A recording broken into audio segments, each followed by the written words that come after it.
নমস্কার বন্ধুরা, ঘরকন্যায় আপনাদের সবাইকে স্বাগত। আশা করি সবাই খুব খুব ভালো আছেন। চলে এসেছি আমি আবার নতুন একটি ব্লগ নিয়ে। জানেনই আমরা আছি পুরীতে।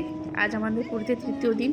আর তৃতীয় দিন সন্ধ্যাবেলা কিন্তু আমরা মার্কেটিং করতে চলে এসেছি একদম সমুদ্রের যে বিচটা সেখানে। আর সেখানে এসে দেখুন কি বড় মার্কেট। শুধু তাই কি, শুধু মার্কেট, কত সুন্দর সুন্দর উট দাঁড়িয়ে আছে, দেখতে ভীষণ ভালো লাগছে। প্রচুর খাবার দোকান থেকে শুরু করে কি বলবো, গয়নাগাটি, জুয়েলারি, ব্যাগ, এক কথায় কি বলবো, একসাথে অনেক কিছু পাওয়া। আর সব থেকে বড় কথা, সামনের সমুদ্রটাকে দেখা অপূর্ব লাগছে। হাতে এক কাপ চা নিয়ে বসে আছি আমরা এখন, আর দূরের ওই সমুদ্র দেখছি, অপূর্ব সুন্দর লাগছে। তারপর চলে এসছে কিন্তু এই ভাজার দোকানে। আজকে একটা নতুন রকমের ভাজা ট্রাই করব, সেটা হচ্ছে কর্নের একটা রেসিপি। কর্নটাকে ওরা বেসনে মাখিয়ে যেমন ভাজে, অ্যাকচুয়ালি তেলে ভাজাগুলো করে সেম সেই রকমই, কিন্তু খেতে কিন্তু দুর্ধর্ষ লাগলো। আমার তো বেশ ভালো লাগলো। আর সাথে নিয়ে নিয়েছি কিন্তু আমরা লঙ্কার চপ।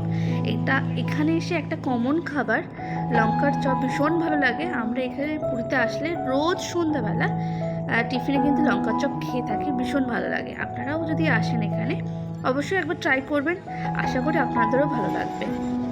আমার আগের একটি ব্লগে আপনারা দেখেছেন এই ছেলেটি এখানে এই সমুদ্রে বালি দিয়ে বানিয়েছিল গণেশ ঠাকুরের মুখ, অপূর্ব সুন্দর ছিল। তেমনই আজকে কিন্তু বানিয়েছে মা পার্বতীর একটা মুখ, অপূর্ব, দেখুন কি সুন্দর লাগছে। আর কত দ্রুত ও যে করে ফেললো, আর কি বলবো। ওর ওই কাজ দেখতে দেখতে ভিডিও করাটাই আমার আর হয়নি। পুরীতে এসে প্রত্যেকদিন সন্ধ্যাবেলা আমরা এই সি বিচটাতে এসে বসি, ভীষণ ভালো লাগে। আর ওই উটগুলোকে দেখুন, দেখে বড্ড মায়া লাগে। সারাটা দিন ওদেরকে দিয়ে যে কি পরিশ্রম করানো হয়, আর কি বলবো। দূরের ওই হোটেলগুলো দেখুন, রং বেরঙের হোটেলগুলো রাস্তার ওপাশে, কি ভালোই না লাগছে বলুন। কি সুন্দর, সামনে সমুদ্র, উট চলেছে, সামনে এত বড় একটা মার্কেট, প্রচুর প্রচুর খাবার দোকান, কি ভালোই লাগছে। চলুন তাহলে একটু মার্কেটটা ঘুরে আসি। তো মার্কেটের মধ্যে কিন্তু আমরা চলেই এসেছি।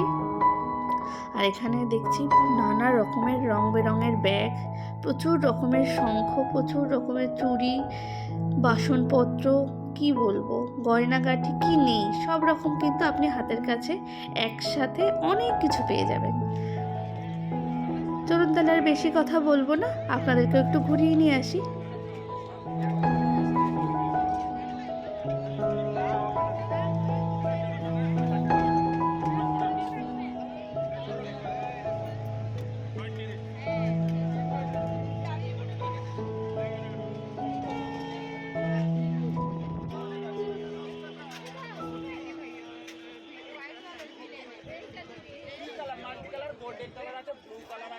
चाहिए ना 5 निकालो ना 5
মোটামুটি মার্কেটগুলো ঘুরলাম, এবার চলে এসেছি খাবারের দিকটাতে।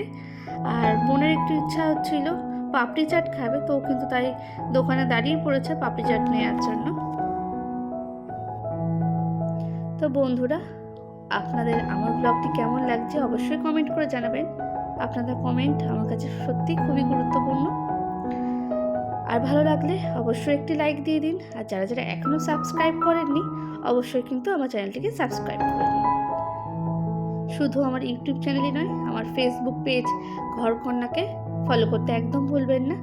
সবাই সুস্থ থাকবেন, ভালো থাকবেন। ফিরে আসবো আমি আবারও নতুন নতুন ব্লগ নিয়ে। তো পুরী ভ্রমণে আরও সুন্দর সুন্দর ভিডিও পেতে হলে কিন্তু আমার ব্লগে আপনাদের অবশ্যই চোখ রাখতে হবে ঘরকন্যাতে। সবাইকে শুভরাত্রি, টাটা, বাই বাই।